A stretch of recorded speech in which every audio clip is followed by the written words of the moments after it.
മാർപ്പാപ്പയുടെ ഭൗതികദേഹം പൊതുദർശനത്തിനായി നാളെ saint Peter's ബസിലിക്കയിലെത്തിക്കും. വിശ്വാസികൾക്ക് അന്തിമോപചാരം അർപ്പിക്കാൻ സൗകര്യമൊരുക്കുമെന്ന് വത്തിക്കാൻ അറിയിച്ചിട്ടുണ്ട്. മാർപ്പാപ്പയുടെ സംസ്കാര ചടങ്ങുകളെ സംബന്ധിച്ച് അന്തിമ തീരുമാനം എടുക്കാൻ നാളെ കർദിനാൾമാരുടെ യോഗം ചേരും. അതേസമയം ഫ്രാൻസിസ് മാർപ്പാപ്പയുടെ നിര്യാണത്തെ തുടർന്ന് രാജ്യത്ത് 3 ദിവസത്തെ ദുഃഖാചരണം പ്രഖ്യാപിച്ചു. ദേശീയ പതാക പകുതി താഴ്ത്തിക്കെട്ടും. ഔദ്യോഗിക ആഘോഷ പരിപാടികൾ ഉണ്ടാകില്ല. സ്നേഹത്തിനും സമാധാനത്തിനുമായി നിലകൊണ്ട ഫ്രാൻസിസ് മാർപ്പാപ്പയുടെ വിയോഗം തീർത്ത വേദന ഒഴിയാതെ ലോകം.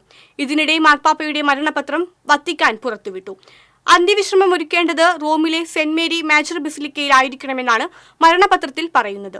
സഭയുടെ സ്ഥാപകനെന്ന് വിശ്വസിക്കുന്ന ക്രിസ്തു ശിഷ്യൻ പത്രോസിന്റെ ശവകുടീരം സ്ഥിതി ചെയ്യുന്ന സെന്റ് പീറ്റേഴ്സ് ബസിലിക്കയിലാണ് മുൻ മാർപ്പാപ്പമാരുടെ ഭൂരിഭാഗം പേരും അന്ത്യവിശ്രമം കൊള്ളുന്നത്. ശവകുടീരത്തിൽ പ്രത്യേക അലങ്കാരങ്ങൾ പാടില്ലെന്നും ലാറ്റിൻ ഭാഷയിൽ ഫ്രാൻസിസ് എന്ന് മാത്രം എഴുതിയാൽ മതിയെന്നും മാർപ്പാപ്പയുടെ മരണപത്രത്തിൽ പറയുന്നു.